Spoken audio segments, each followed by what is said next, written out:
If you really think about it, I've never met a man who has turned away a woman simply because she has $1 million in her bank account. Or the boss babes who think that they are somehow superior to men just because of what they make in their bank account. This is exactly why men don't want anything to do with these kind of women. It's not that they care that you have money. Money is great. It's a tool, should be used. That doesn't turn off a man what's in your bank account. What turns a man off is how you're treating him. Are you treating him lesser than just because what's in your bank account? As women, we need to stop boasting about being able to stand on our own 2 feet. If you are sitting here saying, I'm an independent woman, I'm an independent woman, I pay my own bills, I buy everything I want. What's the song? I want it, I got it, yeah. Why are we boasting? You don't see men going, oh, I tie my own shoelaces, I make my own meals, I pay for my own bills. You will never hear a man boast about those things because it's expected of him.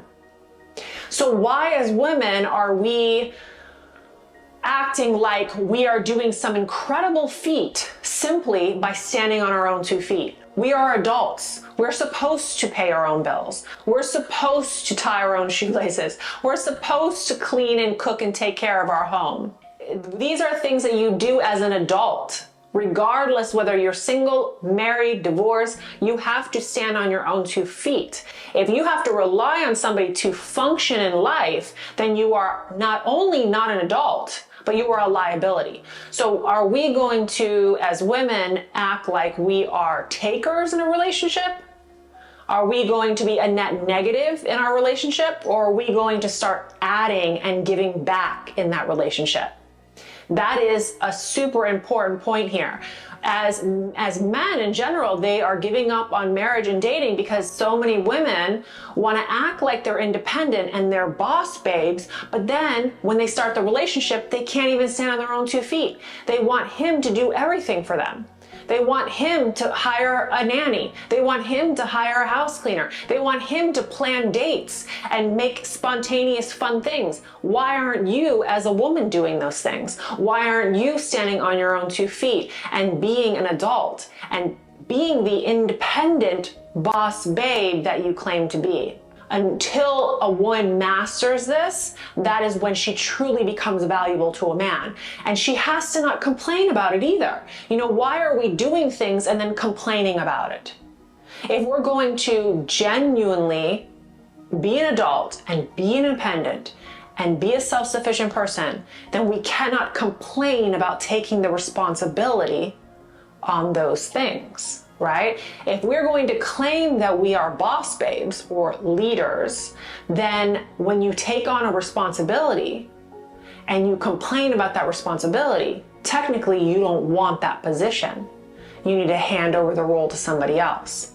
And this goes into why it's so important if you're going to make money and provide for your household as a woman and be a wife, you are not superior to him just because he does something else different than you. He offers something else that you don't offer. He provides stability, he provides insight, wisdom, he's our protector. Do they have integrity? Are they honest? Are they loyal?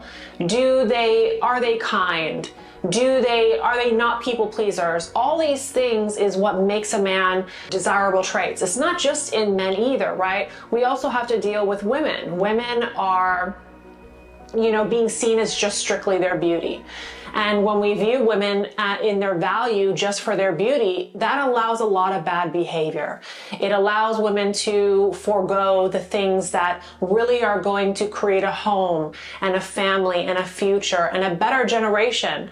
A mother, somebody who cares, somebody who's nurturing, somebody who puts integrity, honesty, loyalty ahead. These are the human values that we have to start looking at. Money can come and go. What makes somebody valuable is way beyond what's in their pocket. Myself, I have been able to provide for my family in many ways. As women, we have so many ways that make us irreplaceable in the home.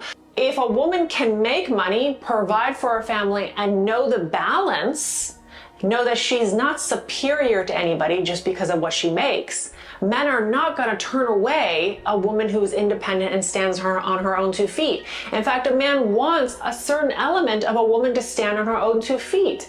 If you are unable to stand on your own 2 feet and be sufficient as an adult, then how are you going to be able to take care of somebody else? What makes a good wife is the fact that she's able to be nurturing, caring.